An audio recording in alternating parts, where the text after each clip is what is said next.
Episode 2, Ang Unang Babala. Mga ka-amazing, handa na ba kayo sa susunod na kabanata ng ating nakakakilabot na kwento? Kung akala ninyo'y tapos na ang lagim sa unang gabi, nagkakamali kayo sapagkat ngayon, mas marami pang madilim na lihim ang mabubunyag. Mabagal na kamatayan. Nagising si Inspector Gabriel de Castro sa isang masamang panaginip. Mga katawan ng tao na nakabitin sa isang puno, walang ulo, at sa ilalim nito, isang nilalang na may mahahabang kuko ang dahan-dahang lumalapit sa kanya. Nang bumangon siya mula sa kama, may malamig na pawis sa kanyang noo. Lumabas siya sa kanyang bahay at tinanaw ang lansangan ng San Bartolome. Tahimik ang paligid, napakatahimik. Pero sa kanyang dibdib, may bumubulong na masama. Sakto naman may tumawag sa kanyang telepono. Inspektor, may panibagong bangkay na naman. Napalunok si Gabriel. Kinuha niya ang kanyang baril at mabilis na nagtungo sa crime scene.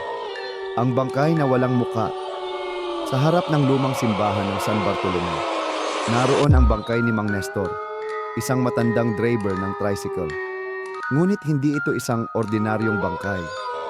Nang makita ito ni Gabriel, napaatras siya. Ang buong katawan ni Mang Nestor ay may malalalim na kalmot. Pero ang pinakakakilakilabot, wala itong muka. Parang may tumuklap sa balat nito. Tinanggal ang ilong, labi, at mata. Parang binalatan ng buhay. Anong klaseng halimaw ang gumawa nito? Bulong ni Gabriel. Lumapit si Father Damian. Dala ang isang rosaryo at isang bote ng banal na tubig. Sinuri niya ang bangkay at tumingala sa madilim na langit. Ito na ang babala.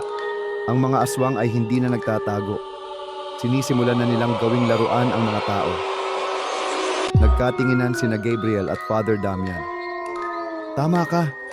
At kung hindi natin ito aaksyonan, tayong lahat ang susunod. Ang mga anino sa madilim na eskinita. Samantala, sa isang madilim na eskinita, naglalakad si Julio at Mario, ang magkapatid na mangingisda. Hindi nila alam ang lagim na bumabalot sa buong lungsod. Pagod sila mula sa trabaho at gusto na lang nilang umuwi. Ngunit may narinig silang kaluskos. Kuya, may tao ba dyan? Tanong ni Mario. Napahinto si Julio. Sa gilid ng eskinita, may isang anino na gumagalaw. Mahaba, baluktot ang katawan, at tila may kumikislap na pulang mata. Takbo, Mario! Sigaw ni Julio. Ngunit huli na. Isang matulis na kamay ang lumipad mula sa dilim at hinablot si Mario sa leeg. Ara! Nakita ni Julio ang isang babaeng may mahahabang kuko, duguan ng bibig, at may matalim na ngipin. Isang aswang. Napasigaw siya. Tumakbo siya pabalik ng bayan. Pero narinig niya ang matinis na sigaw ng kanyang kapatid. Sa likod niya, may isang tunog na nagpakilabot sa kanya. Tik tik tik, patay na si Mario. At siya na ang susunod. Itutuloy, mga ka-amazing. Sa tingin niyo ba'y may pag-asa pang maligtas ang bayan ng San Bartolome? O masyado nang malalim ang ugat ng kasamaan sa lungsod? Abangan ang episode 3.